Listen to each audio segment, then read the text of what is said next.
Julian, what's it like to see your name up there on the top of the Heisman list on some people? Are you paying attention to that stuff at all? It's The odds lists. it's an awesome feeling, but nothing happens without the team, and we're all focused on team success here.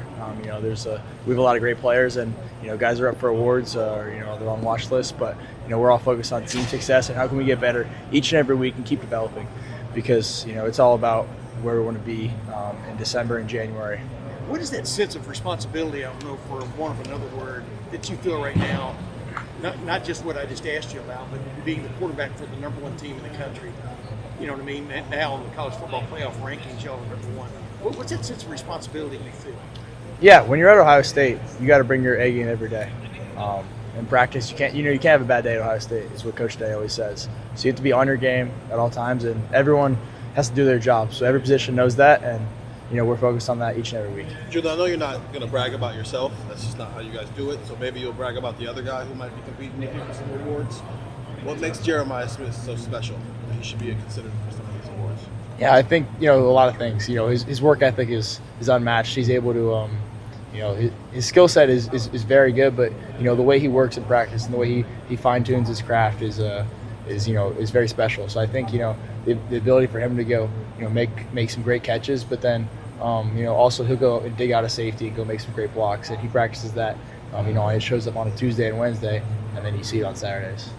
Julian, are you ever surprised, or does it ever kind of catch your eye the lengths teams go to try to bracket or kind of try to take Jeremiah out of the game? I think we kind of expect it sometimes. We expect that sometimes they're not going to give us one-on-one. Got to have a situation. Teams probably not going to give us one-on-one. We have a lot of great receivers and some tight ends, really good tight ends too, that make great separation. So I think it's kind of like pick your poison. Julian, I don't know how much of Purdue you've got to see yet, but they are aggressive defensively and they like to switch up their fronts. What kind of challenge is that going to be for the offense facing a team like Purdue defensively?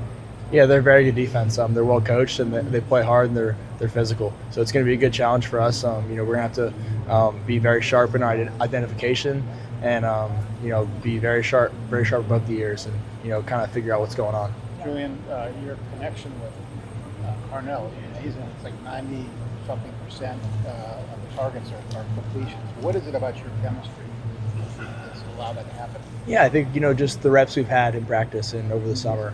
We're very comfortable, and he makes great catches. And Coach Hart always says you're judged by what you do when the ball comes your way. And when the ball comes his way, he's always making a catch and making a guy miss. So I think it's just that trust that I have in him. Julian, Coach Day said that he thinks you feel the rush really well when there's pressure on you. How have you developed that skill over your years of playing quarterback?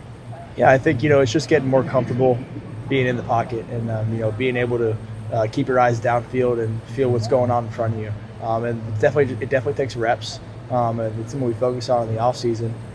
But it really you can only kind of get those reps in practice and in games. So I think it's just continuing to develop that skill. Was there ever a time where you thought maybe you weren't very good at that? Like when did you realize that was a strength of yours, I guess? I think it's kind of always kind of been a strength of mine, but I think I'm still developing in that area. I think I can get even better at it. And just keep building in that area. Your protection has been really good. Are you even sore after most games? Are you even getting hit enough to be sore? Mostly not. My protection has been really good. The guys in front are doing a really good job. And a lot of the time, I'm coming out and if we're on the road and my jersey has no stains on it or anything. So it's pretty cool. Do other players I'm in the cold tub, I'm getting I'm bruised and battered everywhere, and here's the. When we have Sunday practice, I was joking with our coaches, and I was like, Sundays I like getting out there and throwing 7-on-7, and he's like, well, the other guys are feeling it pretty good today. I was like, oh yeah, they are. Jimmy, what was it like having an older brother? You got to watch play the position, before you did, and I don't know, when y'all split up and played neighborhood games, was he the quarterback or were you the quarterback? I know you're younger. Yeah, what did Aiden, I guess, getting to watch him play, what did that do for you? Yeah, it was really good for him to be a mentor for me. Yeah. We competed a lot growing up. I was always trying to, if we were throwing sessions, I was, we were trying to be better than each other. When I was a freshman, he was a senior in high school. Practices were a ton of fun because I was the backup running the scout team, and it was just competitive the whole time. So it was a lot of fun. Speaking Julian, of keeping your jersey clean, on that third down run, you made a lot of guys miss where they could have possibly got your jersey a little bit dirty. But how did that feel? Did you feel like you had the juice back there running the ball? Yeah, I think sometimes when he calls for it on third down, you got to go make a play with your legs. They were playing a version of two man, so there was nobody left for the quarterback. So I had to go make the play with my legs.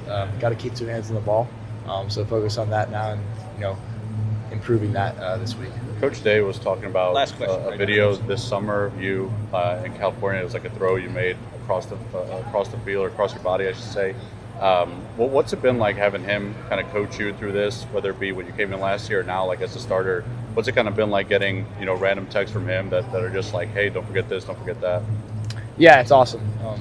Coach Day, he's an elite quarterback coach, and kind of a big reason why I wanted to come here because of the coaching that he has and the quarterback's development that he has. So I think it's awesome to see that he's able to coach the position really well, and I take a lot of great tips from him. And whenever he's talking, we're listening. Julian, thank you very much. Thank you. Thank you.